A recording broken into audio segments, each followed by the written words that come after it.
Réglage d'appareil photo numérique, le niveau PCSI premier semestre. Les prérequis sont la relation de conjugaison, la construction des images avec des lentilles minces, convergentes et divergentes.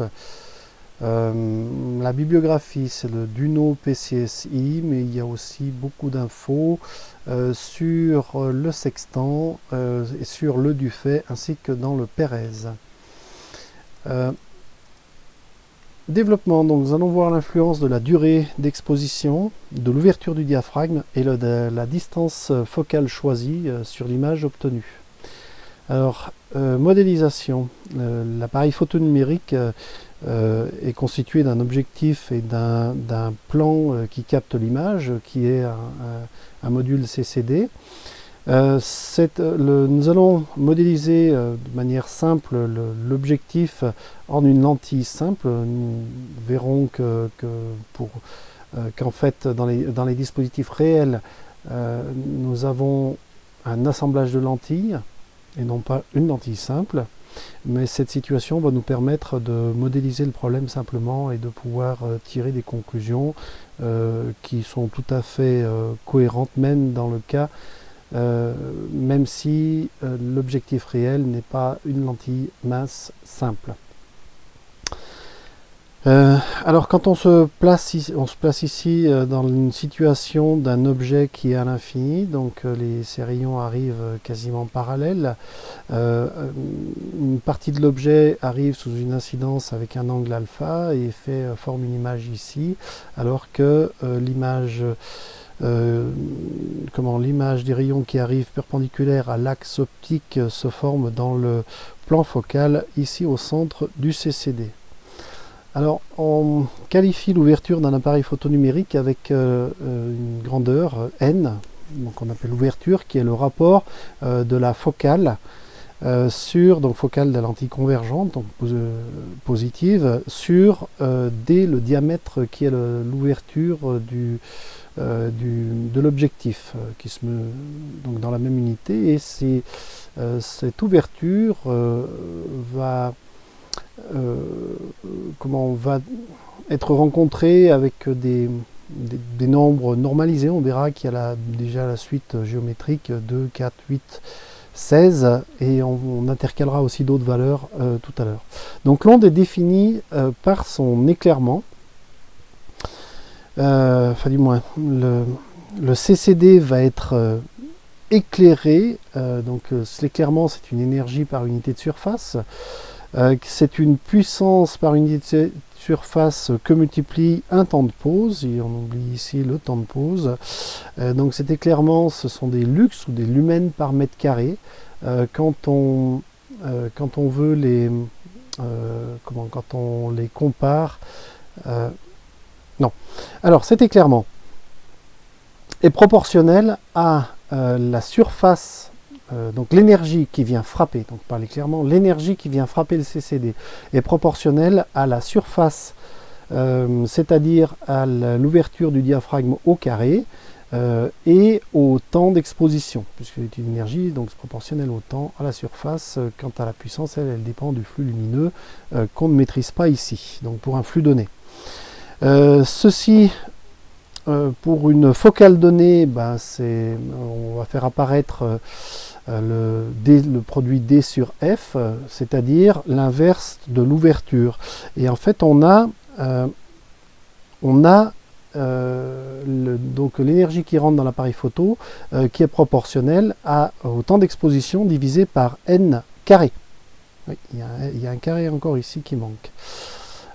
Ceci va permettre de définir des temps de pause, puisque donc, si n vaut 2 et qu'on fait une photo au 500e de seconde, eh bien 1 demi au carré fois 500, donc ça fait 1 quart fois 500, ça fait 1 demi-millième en tout. On voit que c'est pareil qu'avoir une ouverture de 8, donc ça ferait 1 huitième au carré fois 1 trentième, on arrive à la même valeur, ou une ouverture de 22 et 1 sur 22 au carré, ça ferait fois 1 quart. Donc on voit qu'on ferait la même exposition, le CCD serait illuminé par la même énergie lumineuse si on a une ouverture de 2 au 500e, de 8 au 30e ou de 22 au quart de seconde. En réalité, la suite pour les objectifs, la suite des ouvertures qu'on rencontre sur l'objectif, c'est une suite géométrique de raison racine de 2. Donc on va trouver, alors c'est des nombres qui sont arrondis, on va trouver 2, 2,8, 4, 5,6, 8, 11, 16, 22. Cette suite géométrique de raison racine de 2 a une raison simple, c'est que quand on élève ce nombre au carré, eh bien on retrouve une multiplication par 2, et donc ça veut dire que la surface est doublée, donc que le temps de pose est divisé par 2. C'est une règle simple que connaissent tous les photographes. Quand on ouvre d'un diaphragme, passer de cette valeur d'ouverture à celle-ci ou à celle-ci, le photographe dit j'ouvre un diaphragme, j'ouvre de 2 diaphragmes. Alors si on ouvre de 2 diaphragmes, eh ben, on divise le temps de pose par 4. Si on ouvre de 3 diaphragmes, on divise le temps de pose par 8. La profondeur de champ. Donc, quand on prend une photo, on a souvent une nécessité de faire une mise au point. On pourra voir tout à l'heure que certains appareils ne nécessitent pas de faire de mise au point quand ils ont une profondeur de champ suffisante. Alors ce qu'on appelle la profondeur de champ, c'est la zone de l'espace objet ici, qui va permettre de donner une image nette dans le plan image. Alors, si on a un point qui est ici en A, il va former une image sur le CCD qui est en A'. Alors ici, bien sûr, comme l'image n'arrive pas de l'infini, la distance CCD plan est un petit peu supérieure à la distance focale. On voit la focale qui est ici et donc on forme l'image un petit peu en arrière. La photo sera nette si oui, alors un autre point B qui est plus en arrière va lui former une image qui est en avant de A', donc qui va être en B', et donc les rayons continuants vont former ici, au lieu de former un point, vont former une tache sur le CCD. Donc notre critère de netteté sera que pour que l'image soit nette, et ben cette distance delta ici doit être inférieure à la taille du pixel. Alors on peut aller au-delà de la taille du pixel parce que souvent la taille du pixel est telle que ça dépend de l'agrandissement qu'on veut en faire, et ça dépend de la taille d'impression de la photo, mais souvent la taille du pixel est vraiment, enfin la résolution est tellement élevée qu'on pourra tolérer un peu plus que la taille du pixel. On peut trouver dans la littérature notamment le critère de la taille de 3 pixels. Si on applique la loi de Newton sur donc f'b', donc ici f'b' multiplié par fb est égal à moins f' carré, mais c'est aussi égal à f'A' multiplié par fa, tout ceci en valeur algébrique. On retrouve bien avec ceci que puisque B est en arrière, hein, puisque FB est plus grand,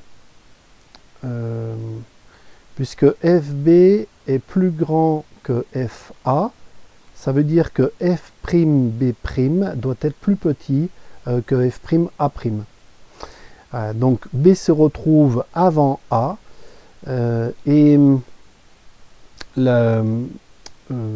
plus le point va être loin en avant, va être loin du point A, plus le point B va être proche de F', et plus la tâche va grandir. Donc il arrive un moment où la tâche va dépasser la taille qui concerne notre critère de netteté de tout à l'heure. Le théorème de Thalès appliqué sur ces deux triangles semblables nous permet d'écrire que la taille de la tâche c'est tout simplement D, donc D, c'est quoi D, oui, Alors, B'A', B'A' sur OB. Oui, c'est la distance entre... C'est cette distance-là.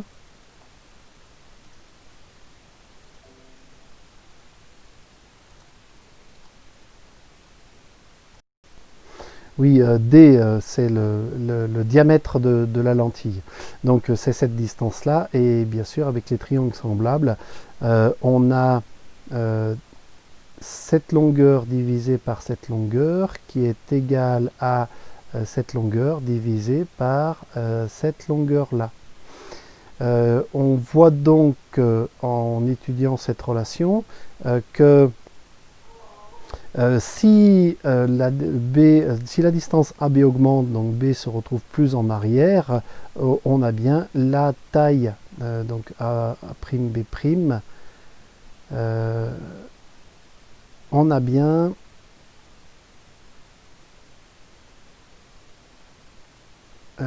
si AB augmente, on a bien la taille de la tâche qui augmente.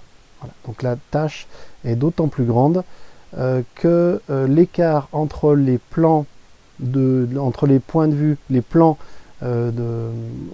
augmente et que le diamètre de la pupille augmente. On fait un exemple numérique, donc OA, si OA est à 3 mètres, on a un sujet qui est à 3 mètres et puis on a un arrière-plan qui est à 4 mètres. On a une focale d'appareil photo de 50 mm et on se limite à 3 fois une taille de pixels. Alors on peut estimer qu'une taille de pixels c'est 5 micromètres, donc 15 micromètres. F'B' égale moins f' carré fois 1 sur 3,95. 3,95 c'est fb. On trouve 0,63 mm. Donc B',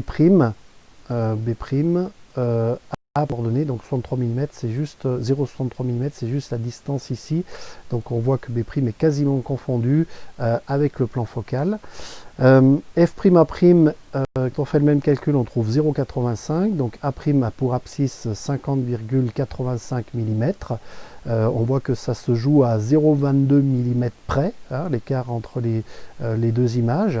Donc la distance, le diamètre de pupille maximale pour respecter notre critère de netteté, c'est delta OB' sur B'A', 15-10-6, 15 micromètres fois 50-63 sur 0,22 qui fait 3,5 mm. Soit une ouverture, alors comme on a une focale de 50 mm, eh bien ça nous donne une ouverture de 14. Alors, cette valeur n'existe pas sur un appareil photo. On passerait donc pour avoir une netteté à une ouverture de 16. C'est une règle que les photographes connaissent bien. Pour avoir une grande profondeur de champ, eh bien, il faut avoir une petite ouverture. Et donc, comme on l'a vu tout à l'heure, une petite ouverture se caractérise par un faible éclairement du CCD ou de la pellicule photo argentique, et donc un temps de pose qui doit être augmenté d'autant. Ce qui ne pose pas de problème pour un sujet immobile, pour un portrait par exemple, mais qui pose problème pour une action rapide. La diffraction peut enfin limiter la qualité de l'image parce que si on applique le critère de diffraction, donc la tâche de diffraction, ça sera f' lambda sur d. Et f' sur d, on retrouve ici notre paramètre d'ouverture, donc ça fait l'ouverture fois lambda.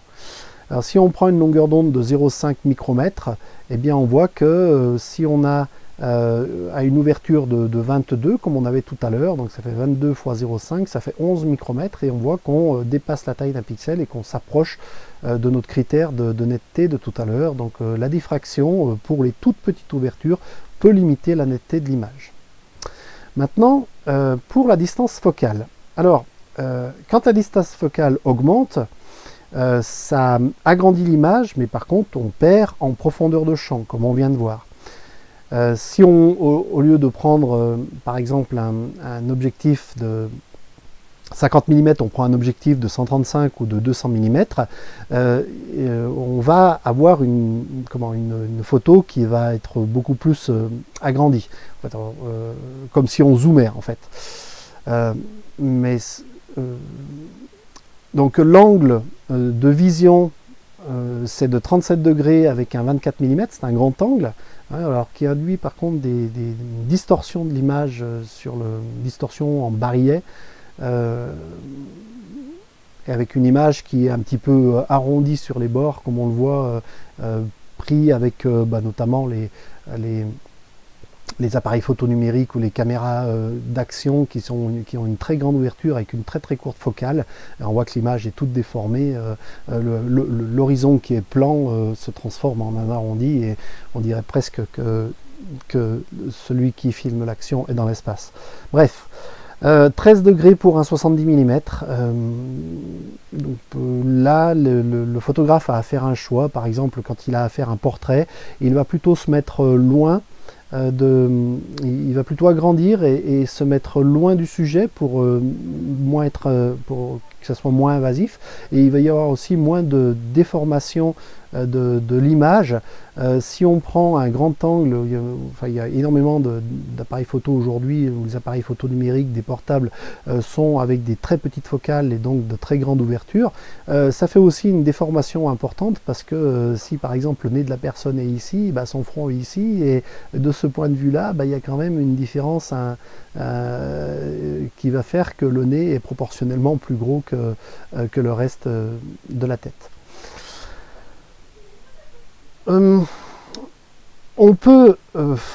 téléobjectif réel est en fait une association de lentilles. Alors il y a deux objectifs à l'association de lentilles. Un premier objectif, c'est de gagner en qualité pour limiter les aberrations.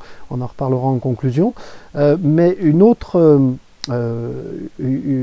autre avantage de l'association de lentilles va être de limiter l'encombrement pour avoir des téléobjectifs de très grande focale qui sont faits pour faire des zooms, par exemple pour la photo animalière, pour faire de la photo prise de loin mais où on voit l'image très agrandie.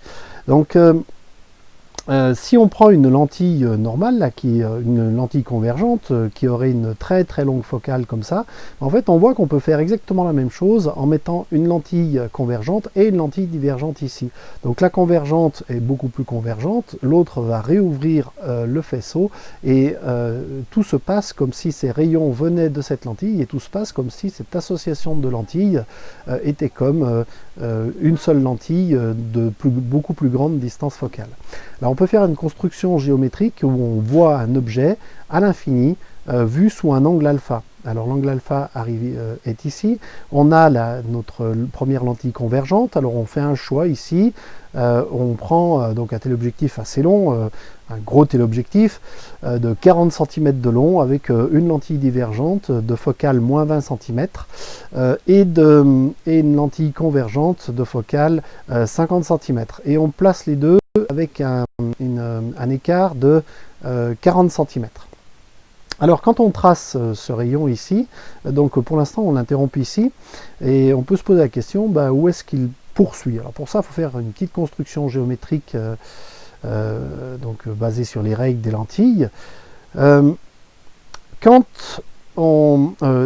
Si cette lentille n'existait pas, alors l'objet lointain qui est vu sous un angle alpha se formerait, puisqu'il est à l'infini, il se forme dans le plan focal. Donc il se forme exactement ici, et tout se passe comme, on a une image réelle ici.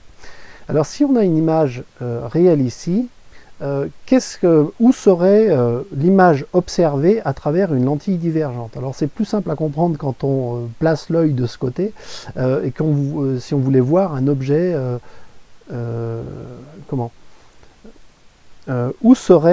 où devrait être un objet, et qu'on se pose la question, où devrait être un objet pour que son image soit ici, si on se plaçait là. Alors on fait les constructions géométriques, donc le rayon qui arrive ici parallèle à l'axe optique doit passer par le point focal F'1, et on prolonge ici le trait, et tout se passe, et on a une première ligne qui est qui nous montre, qui est une ligne sur laquelle doit se trouver le point image, le point objet qui ferait à travers cette lentille convergente cette image là. Ensuite, on peut tracer aussi le rayon qui passe par le centre de la lentille et qui passe par ici, puisque donc ici, ce rayon n'est pas dévié, donc le point qu'on cherche ici doit être sur cette ligne. On peut identifier ici qu'on est à l'aplomb du point F'2 et que du coup on a une image qui est formée ici, à partir de ce rayon. Donc on peut déjà voir ici un grandissement, hein. Le grandissement serait le rapport le grossissement serait le rapport de cet angle à celui-ci. Pour connaître la focale équivalente, si jamais on voulait avoir un tel objectif fait d'une seule lentille, ben, il faudrait poursuivre ici ce rayon. Voilà. Et puis on finirait par couper ici celui qui est parallèle, et donc les rayons parallèles qui arriveraient de cette lentille,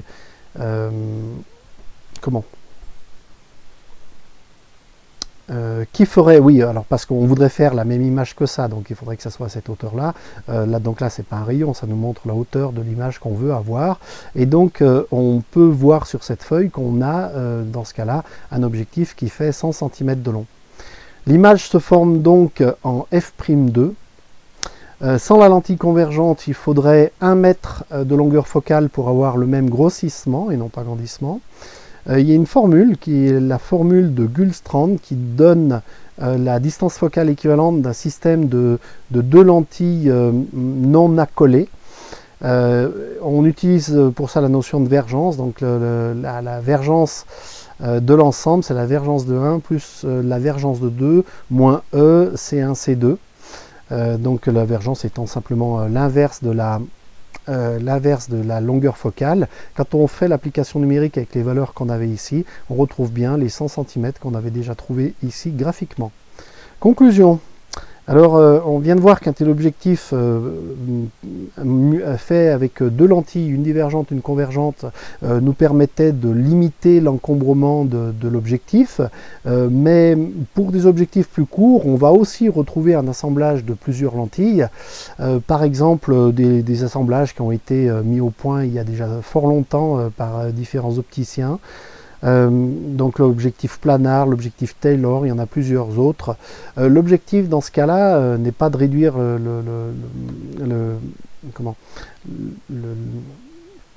l'encombrement, mais l'objectif est de diminuer les aberrations, notamment les aberrations chromatiques et les distorsions qu'on peut avoir sur l'image pour éviter les déformations et garder une image de qualité.